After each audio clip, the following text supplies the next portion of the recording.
Bismillahirrahmanirrahim. Assalamualaikum warahmatullahi taala wabarakatuh. Salam sejahtera dan selamat petang. Di bersama saya adalah Datuk Dr. Raizat dan Dr. Hisham Shah. Kementerian Kesihatan Malaysia ingin memaklumkan bahawa terdapat 88 kes yang telah pulih dan dibenarkan discharge pada hari ini. Ini menjadikan jumlah kumulatif kes yang telah pulih sepenuhnya daripada jangkitan COVID-19 dan telah discharge daripada ward adalah sebanyak 915 kes, iaitu bersamaan dengan 26.27% daripada jumlah keseluruhan kes. Sehingga 4 April 2020 jam 12 tengah hari, terdapat 150 kes baru yang telah dilaporkan. Ini menjadikan jumlah kes positif COVID-19 di Malaysia adalah sebanyak 3,483 kes. Daripada jumlah 150 kes baru yang dilaporkan, 80 adalah berkaitan dengan perhimpunan di Sri Petaling. Sehingga kini seramai 99 kes positif COVID-19 sedang dirawat di unit rawatan rapi. Daripada jumlah tersebut, 50 kes memerlukan bantuan pernafasan. Daripada maklumat terkini yang dilaporkan ke CPRC Kebangsaan, di duka cita dimaklumkan bahawa sehingga kini terdapat pertambahan 4 kes lagi kematian berkaitan dengan jangkitan COVID-19. Justru jumlah kumulatif kes kematian COVID-19 di Malaysia adalah sebanyak 57 kes, iaitu bersamaan dengan 1.64% daripada jumlah keseluruhan kes. Kes kematian ke-54 iaitu kes 2149 merupakan perempuan warga negara Malaysia berumur 85 tahun dan mempunyai latar belakang penyakit jantung. Beliau telah dirawat di Institut Jantung Negara pada 23 Mac 2020 dan beliau disahkan meninggal dunia pada 28 Mac 2020 jam 12.10 pagi. Kes kematian ke-55 iaitu kes 860 merupakan perempuan warga negara Malaysia berumur 66 tahun dan mempunyai latar belakang penyakit darah tinggi. Beliau telah dirawat di Hospital Sultan Ismail Putra di Kelantan pada 18 Mac 2020 dan disahkan meninggal dunia pada 3 April 2020 jam 4 petang. Kes kematian yang ke-56 iaitu kes 2850 merupakan lelaki warga negara Malaysia berumur 56 tahun dan mempunyai latar belakang penyakit jantung. Beliau mempunyai kontak rapat dengan kes 1031 dan telah dirawat di Hospital Umum Sarawak pada 30 Mac 2020. Beliau disahkan meninggal dunia pada 3 April 2020 jam 4.16 petang. Kes kematian ke-57 iaitu kes 1575 merupakan lelaki warga negara Malaysia berumur 61 tahun dan mempunyai latar belakang penyakit kencing manis. Beliau telah dirawat di Hospital Tengku Ampuan Afzan, Kuantan, Pahang pada 23 Mac 2020. Beliau disahkan meninggal dunia pada 3 April 2020 jam 10.25 malam. Kementerian Kesihatan mengucapkan takziah kepada semua ahli keluarga mereka. Adalah dimaklumkan bahawa sehingga kini, kebanyakan kes positif yang dikesan adalah berkaitan dengan mereka yang menghadiri perhimpunan di Sri Petaling, iaitu 1,545 kes daripada 3,483 kes keseluruhannya, iaitu bersamaan dengan 44.36%. Kluster ini merupakan kluster yang terbesar setakat ini dan telah mempunyai beberapa generasi kluster jangkitan. Misalnya, melibatkan ahli keluarga mereka, kontak rapat di masjid dan juga di madrasah tahfiz. Kementerian Kesihatan akan terus bekerjasama dengan pelbagai agensi bagi mengenal pasti dan menguji semua kontak rapat di kalangan kumpulan yang berisiko tinggi ini. Orang awam juga disuruh agar menghubungi pejabat kesihatan daerah yang terdekat untuk disaring sekiranya menghadiri ataupun mempunyai kontak rapat dengan mereka yang menghadiri perhimpunan tersebut. Orang awam dipohon untuk memberikan kerjasama kepada agensi-agensi yang terlibat dalam mengekang kejadian COVID-19 di Malaysia. Seperti dimaklumkan, tempoh 2 minggu fasa kedua PKP adalah amat penting di mana kerjasama semua pihak adalah amat diperlukan bagi memastikan rantaian jangkitan COVID-19 dapat diputuskan. Justru Kementerian Kesihatan Malaysia ingin menasihatkan orang ramai untuk duduk di rumah sambil mengamalkan etika kebersihan iaitu kerap membasuh tangan dan jarakkan diri antara satu sama lain. Sekiranya mempunyai gejala, gunakanlah penutup hidung dan mulut. Sekian, terima kasih. Kalau ada apa persoalan?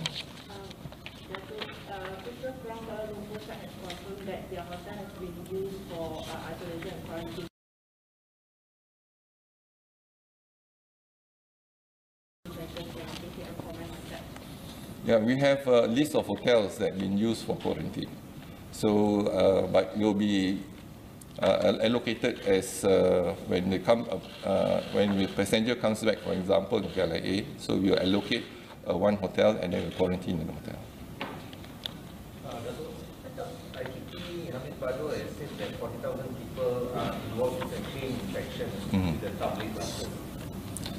We are looking into collaboration with the police, whereby we are not looking into the public group only, but the next of kin, for example, family members or friends that we can have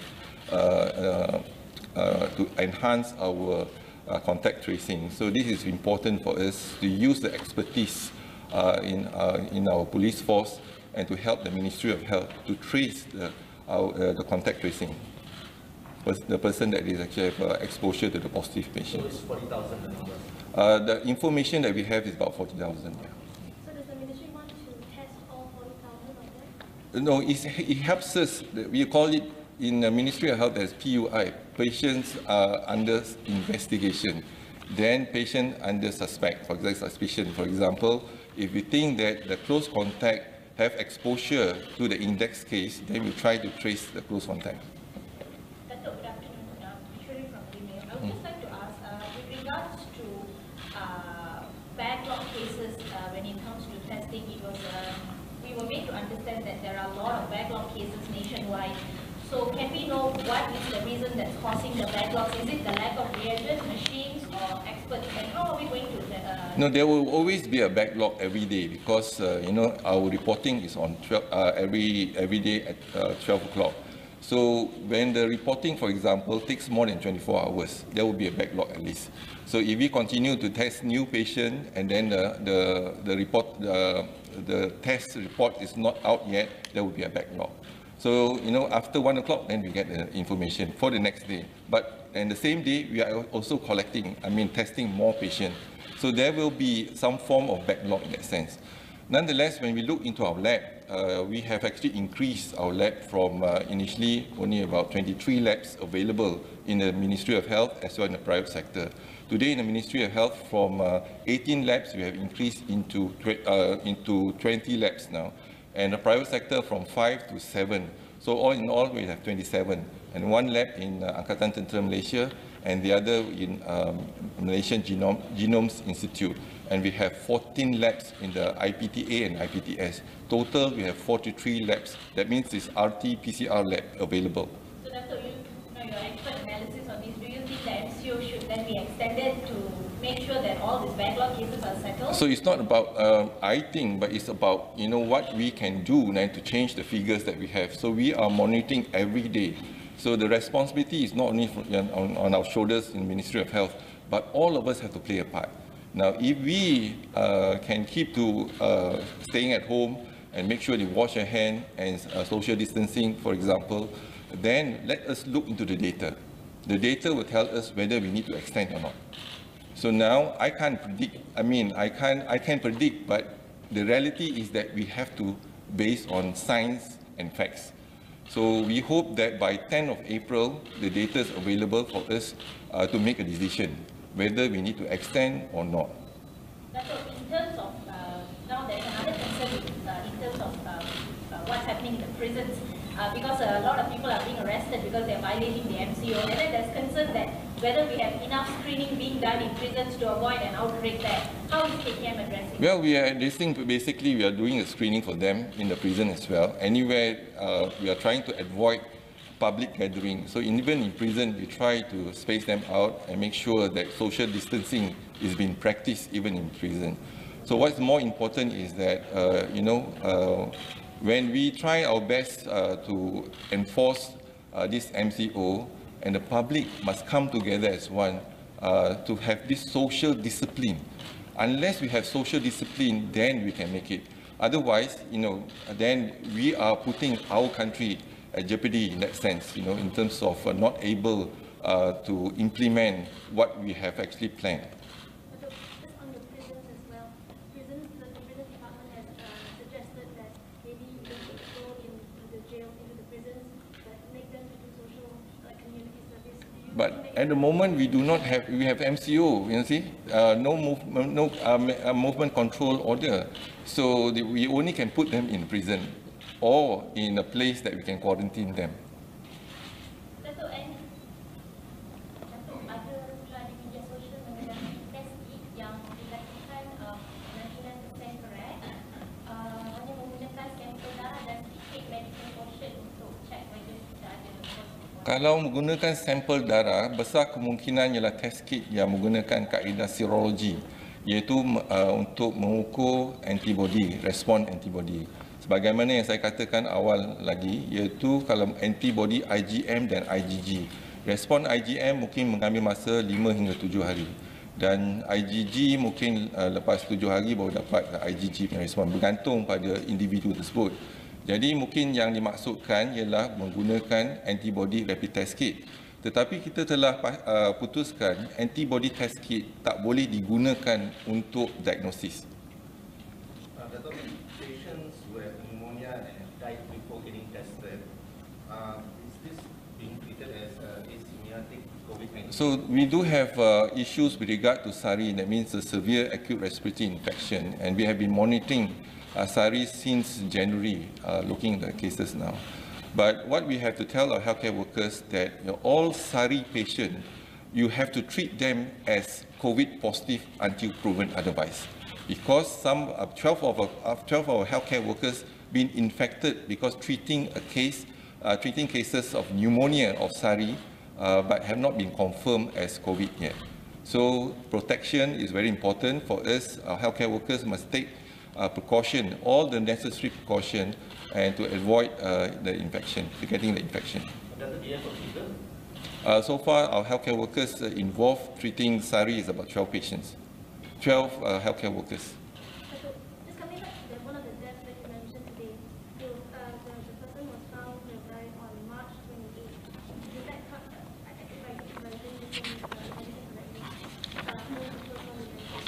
Can't hear you. Can you say? One of the patients who died, that you reported last today, they were second meninggal dunia on March 28th. So is that also due to backlog of testing? No, that's a reporting. I think there's a delay in reporting. So, for example, in a private hospital or in a setup, they reported to us late. So now we have to report it.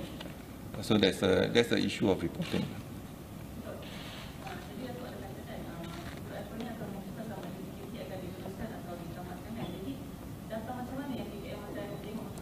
Data ialah kita tengok data setiap hari. Kalau dalam tempoh 6 hari lepas kita nampak ada peningkatan 2 hari lepas, iaitu lebih kurang 218 kes dan lebih daripada 200 2 hari lepas. Dan ini besar kemungkinan sebab kita melaksanakan acute case detection di kawasan yang enhanced MCO tu, iaitu di Kampung Sungai Lui dan juga Simpang Negam. Jadi ada kes pertambahan di situ apabila kita melaksanakan acute case detection. Jadi hari ini dah kurang 100 dah kurang kes berbanding dengan 2 hari lepas. Hari ini baru 150 kes. I would like to ask with regards to the testing which I asked earlier, how many of the daily new infections which are reported are actually people who were tested yesterday, or if they were tested like from 2 days ago? Like today you said 150 new infection cases. Were all these 150 people tested yesterday, or were they from some weeks ago? Okay, the total case that we are, the testing that we have done over last couple of weeks, actually total, the cumulative case 47,723, and 70%, equivalent to 35,792, they are the diagnosis, that means the first time testing. 70% of the cases first time. Then the 30% is basically we are doing it for those being treated in a hospital, and then we need to have a serial testing, and particularly before they discharge, we have to do 2 tests negative within more than 24 hours. Just wondering about the street battalion cluster. So out of the whole cluster, do we know how many more have not been screened?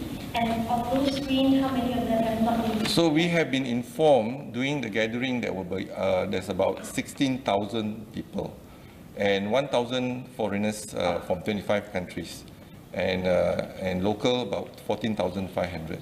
So we do have the figures for about more than 12,000 screened index cases. But now we are not only looking at the index cases of those who have attended the gathering, but also the family members as well as the close contact. That's why we get the figure of almost about 40,000, to detect, because within the 1 month we have seen the transmission into 5th generation. So the index case infected the 1st generation, 2nd generation, 3rd generation, and it continues on the 5th generation. So that's the reason why we need to not only trace the index case, but also the close contact family members. There are 2 groups that actually at risk of infection. Basically, number 1, family members of the close positive case, and second, the healthcare workers, because we deal with a patient all the time. More so if patient comes to our hospital and clinic and hide some of the information. That means, not telling us the truth. This is, then you put the risk of the healthcare workers. For example, in a clinic, or even when come as a patient of SARI, pneumonia, for example. So now we tell all our healthcare workers, to those who are coming with cough and cold, for example, or with symptoms or sign of pneumonia, you must treat them as COVID patient until proven otherwise, although you do not have the investigation yet.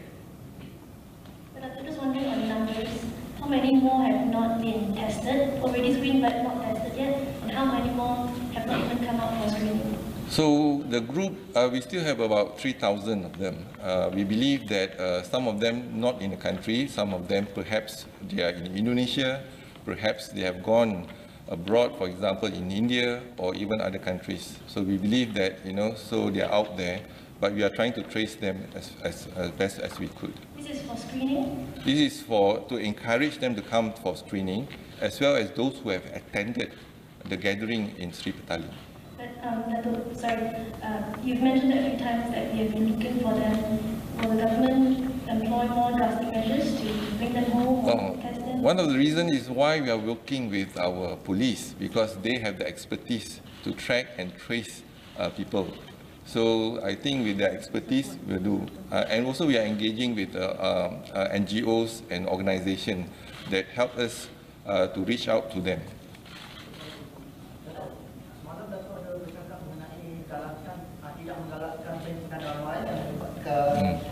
Sehingga dalam 12 bulan, jadi adakah KKM atau kerajaan akan keluarkan SOP on mass gathering, dan adakah ini melibatkan private function seperti itu? Kita bergantung pada situasi semasa. Jadi sekarang ni kita pun tak tahu lagi. Walaupun kita ada ramalan, iaitu mungkin akan ada peningkatan kes di pertengahan bulan April. Tapi realitinya kita kena lihat data kita. Contohnya hari ini, kalau Malaysian Institute of Economic Research telah ramalkan, hari ini kita mungkin ada 400 kes ke atas. Tetapi pada hakikatnya kita baru ada 150 kes. Berarti kalau kita semua bersama, duduk di rumah, basuh tangan, pastikan penjarakan 1 meter, mungkin kita dapat putuskan rantaian jangkitan kuman ataupun virus COVID-19 ni. Jadi kerjasama antara kita penting untuk pastikan kita dapat membendung ataupun mengurangkan penularan jangkitan COVID-19. A week ago you mentioned that 8,000 civil servants were actually planning to go abroad, right? Just want to clarify, did they go abroad or were they... I think there is more than 8,000 because you look into the Mata Fair, for example, and you can get the information from the Mata Fair during this period of 2 weeks, how many tickets been sold, for example, to Malaysians going abroad. And we fear that if they do go abroad and come back, perhaps more than that, at that point of time, we are looking into our citizens going abroad. But today, we also realize that our our students, for example, from overseas are coming back. So this is another challenge for us when we have imported cases. Remember, the first wave related to the tourists from China, basically directly or indirectly. The second wave is basically related to imported cases. So imported cases, anyone coming to our country, then they might be a potential to carry the virus. Therefore, we need to screen them, or we need to quarantine them for at least 14 days. But that's when you say civil servants. Yeah, civil servants, basically they also buy tickets from the Mata Fair, right? So it's not only to focus in the civil servant, but anyone can actually buy tickets from Mata Fair. That time you also mentioned about the ministry, you said one ministry. The reason I mentioned is because I'm worried, because I'm expecting if the cases coming back, imported cases coming back, not being managed well, and you get a surge of cases, exponential spike of cases in mid of April, maybe, because the infection will take about 2 weeks. So this is the concern that we have, and that's the reason why we implemented this MCO. So did they manage to leave the country or did they? As I said, in terms of the data, it's more than 8,000 people. You want the data, you ask the Mata Fair, those tourism, or give it to you, the exact number and figures. To us, those coming back is more important. Now the figures have increased because the students are coming back as well. And some of the workers in overseas, because of the clampdown in more than 172 countries, they are also coming back. Initially, we thought there's 5 countries. We started with China, then Korea, Japan, Italy, and Iran. But now it's almost 172 countries have experienced. Look at US, for example. Look at UK, for example. Spain, etc. Switzerland, etc. So, just to name a few. But those coming back from these countries have a possibility of bringing the infection. So our concern, and I'm sure our neighbors and etc., our main concern is imported cases now.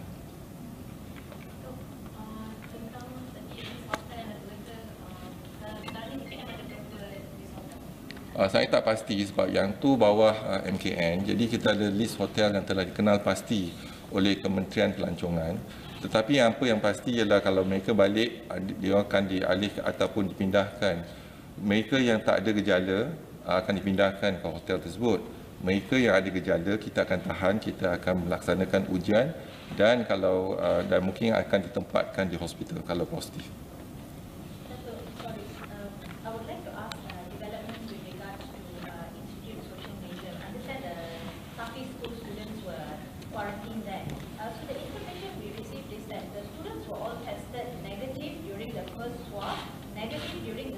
And the third swab is exponential rise of 41 cases. So was there a flaw in the SOP because we were informed that they were mingling and walking around the whole isolation area. So how did the spike happen? So as we know that the incubation period is 14 days. You may test negative the first day, you may test negative the second or third day, and the 5th day you get positive. From the experience in China, they have informed us that majority of the cases have symptoms the 2nd until the 7th day. So, but some patients have at least 14 days. So we use 14 days as our incubation period. And there may be 1 or 2 cases being reported more than 14 days. But the mean is 14 days. So we are using it as 14 days. So the possibility of getting infection again is there. That's the reason why we have to quarantine for 14 days. So the spike was credited due to the students actually being able to mingle around and infect other people? That's what we have to make sure that when we quarantine, you stay in your hotel room or even a quarantine room rather than mix around.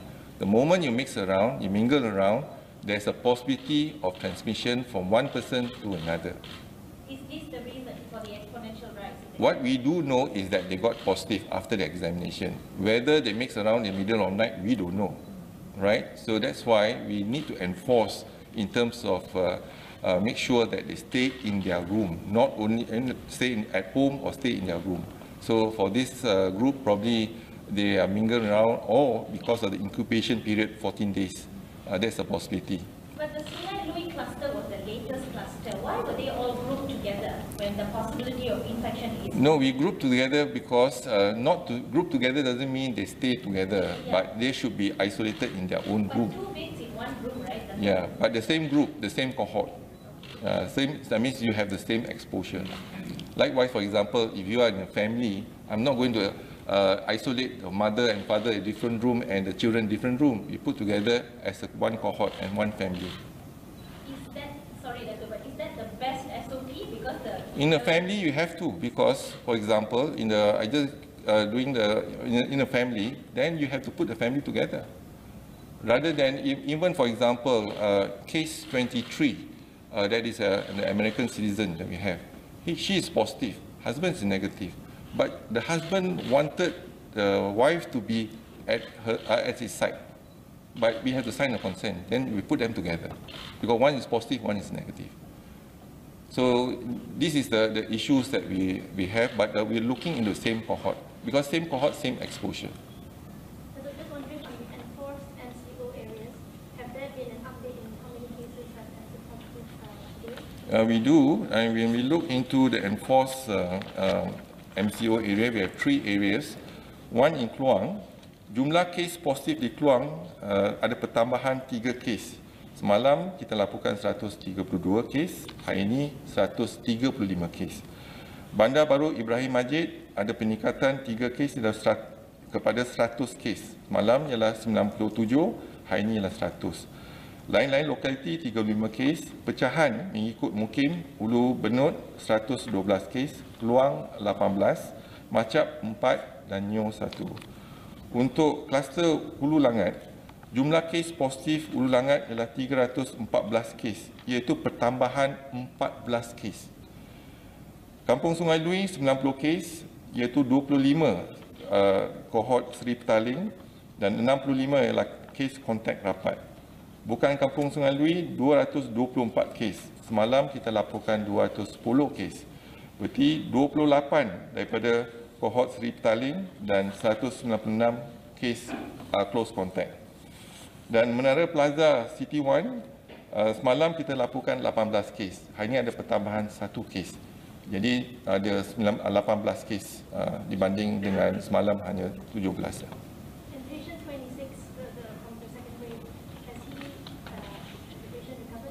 Yeah, he has recovered from intubation. I think he needs intubation and ventilation and has recovered. Patient 33 also have discharged. So, and they are doing well. And in fact, he is contacting me directly, to thank Ministry of Health for the services given to them. Dato', you said your main concern is imported cases, those that are coming back. Do you have a figure? That's the reason why every day we were told before the lockdown about 10,000 people comes back every day. 10,000. Now after the lockdown is about 4,000 plus. So we hope that we already control our border and we denied those who are tourists coming from other countries. But we are talking about our own citizens. Yeah. So how many of them still are our own citizens who are out there and yet to come back? We don't have that figure because unless we can't predict when they're coming back tomorrow, day after tomorrow, and so on. For the past 3 days. So what we do know that from today, for example, last 3 days that we implemented in terms of quarantine, we have 752 cases been quarantined in the hotel, for example. And we have 8 cases that is actually positive in terms of the temperature scan and etc. So we need to isolate them, and then we continue to investigate them in the hospital. The test kit currently being used, the RT-CMC, right? Where is it from, and can we source for a better test kit? Are we looking at it? What's the development? No, there are two test kits. One is the rapid test kit, and then the other one is the gold standard is PCR, RT-PCR. So all of 43 hospitals now, whether in the public sector or private sector, we are using the RT-PCR. And the capacity that we have a day, we can do maximum to 11,000 now. We hope that we can increase. Today, I think we can do every day is 11,500. So the capacity we can push to 16,500 from the 43 labs that we have. Public sector, private sector, university, and Ministry of Health. So we hope that there are another 5 more labs in the process. But more importantly is that the turnaround time may take some time if you use the PCR. So we do have challenges there as well, but we are trying our best to see how best we can increase the capacity in terms of the using the PCR at the moment. Currently, that's the one that gives the most accurate reading. Most accurate reading. But it takes longer. It takes longer, that's right. And the confirmation is using PCR. We do have the test kit, antigen test kit. We've been testing 2 brands from China, 1 brand from Korea. So far not reliable, and the accuracy is below that. One is below 50% and the other was only 56%. So we will continue to test a rapid test kit. The good thing about this rapid test kit is that it's point of care testing, which means we don't need to send the sample to IMR or etc. So with the clinic, for example, doing the swab, and if you have a biosafety cabinet, you can test it there. And the results, probably we will get the result much faster, maximum of 1 or 2 hours maybe. So that depending on the time taken for us to get the swab. So we hope that we will have a reliable test kit. We have been assured that, for example, next week we will have another test kit coming from Korea. So we are looking forward. Hopefully, they promise us that this is more than 80% accuracy. So if 80% accuracy, we can use it. But if 50% accuracy, it's very difficult for us to use because there will be false positive and false negative. You think you don't have it, then you have the virus. You think you have the virus, you may not have the virus. So this is the issue of false negative and false positive. On the issue of testing, today, yesterday, immigration is saying that Malaysians who are in Singapore, who work in Singapore, they can be tested in Singapore, will test negative, they can come back without quarantine. Is that advisable? Our agreement with our counterpart in Singapore is that our workers for health, our workers in Singapore, upon completion of phase 1, and then if they want to come back, they have to be tested in Singapore. So if they are tested negative, then we do not need to repeat again. So we will accept the negative test, and then we do the necessary for them. Ada dakwaan yang mengatakan pesakit yang telah pulih COVID diambil plasmanya untuk dijadikan ujian Yang setakat ni memang kita ada beberapa kes pesakit kita yang telah sembuh dan telah pun discharge daripada ward, dan mereka ingin